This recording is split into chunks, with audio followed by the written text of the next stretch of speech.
He's refused to allocate, and that is not even his responsibility. But through using strong arm tactics, he's not allowing the commission to work together with institutions to bring money to the counties. So he's killing counties.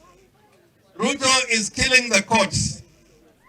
I don't want to talk generally, because when you talk generally, then people will not know who is doing what.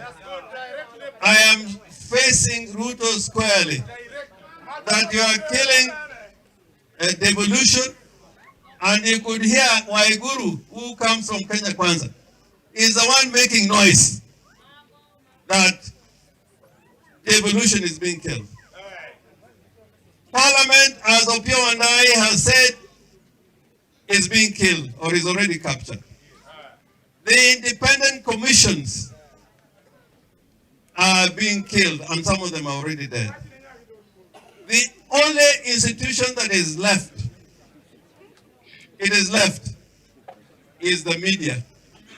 Is the media. And the media, I'm so happy that we're here to send a dear brother. That is a true spirit of solidarity. And if anything happens to the media, we will join you in solidarity as our comrades in the struggle. And in conclusion, I want to say that the country is in a desperate situation. We have given Ruto opportunity through NADCO, a pathway towards a peaceful settlement of the problems that face Kenya today, including the cost of living. I think time is running out. Time is running out. Time is running out. And there's going to be a time when we are going to tell you that enough is enough.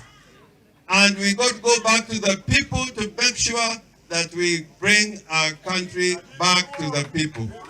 Kweli ama urongo? Kweli ama urongo?